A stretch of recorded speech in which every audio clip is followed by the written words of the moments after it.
Many temples dedicated to the divinities were built in Heliopolis. This is why the city must have grown so big. The great quality of the few monuments that have survived also provide us with the image of an extraordinarily beautiful city. A kilometer from the obelisk of Senusret I, we find a column found amongst the houses in 1980. The inscriptions and hieroglyphics on the shaft provide us with important information. The column belonged to a temple erected by Merenptah, successor of Ramesses II. On it, there are a series of numbers showing how many foreigners there were at the time of the pharaoh's reign. The scenes, which some experts believe represent the Jews fleeing from Egypt, are also of great interest. Little over a year ago, and even here by accident, the remains of a temple complex were discovered, which according to experts was as big as the one in Luxor and Karnak, and just as important.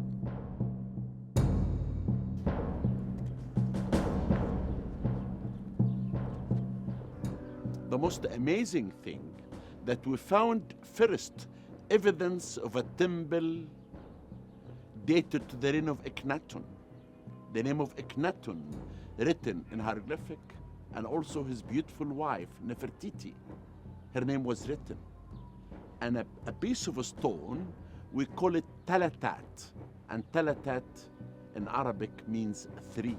And this is the style of the blocks of the construction of the temple of Akhenaten. And this can prove that Akhenaten did not only build the temples in Amarna, as many people thought before, but he built temples everywhere. One of the most important area, he built his temple on the area of the spot of the sun god. He wanted to show that Aton, the god behind the sun, is the most important one. The second temple that built here was actually of Ramesses II. And this is the large temple that we found, mainly the plan of the temple, and we found this beautiful seated statue that has a cartouche of Ramesses II, and in the top you can see the leopard skin to show that Ramesses II built this temple for him as a high priest for the worship of the sun god. Homage to you when you rise on your horizon as Ra, resting on truth. You sail over heaven, and every face sees you as you travel, hidden from their faces. You show yourself in the morning and in the evening, every day. It's not difficult to make surprising discoveries in the suburbs of Cairo,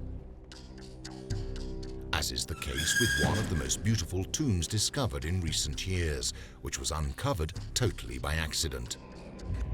It belonged to a person, his name is Banahsi, and this person was Nubian, because you know, the Nubian ruled Egypt in dynasty 25, one dynasty before the period of this tomb, because this tomb is dated to dynasty 26. In the reign of a king called Pismatic, and his name is written hieroglyphic as Nefer Ibra. And this tomb, it's small, but it has part of the Book of the Dead. The book can explain the trip to the afterlife.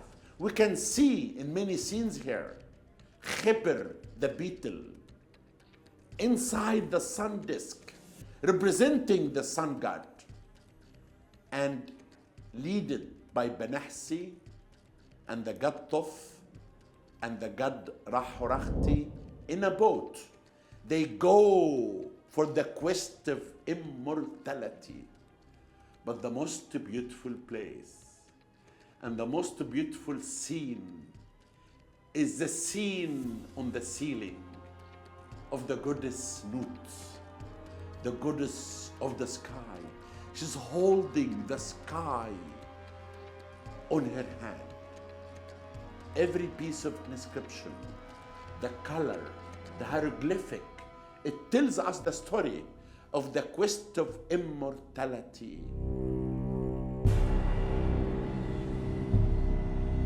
Nut is the Egyptian goddess of birth and she who greets the dead. Sister of Geb, god of the earth, Nut is the goddess of the sky. The Egyptians depict her in an arched position above her husband, separated from him by the void, Shu. She is the mother of all the stars, and according to myth, she gives birth to them every evening, to then eat them up the next morning. The position the goddess takes symbolizes her power over the sun and the moon. She is often represented in the same way over sarcophagi, which in turn symbolize the belly of Nut. The deceased was supposed to pass through Nut's body to be born again.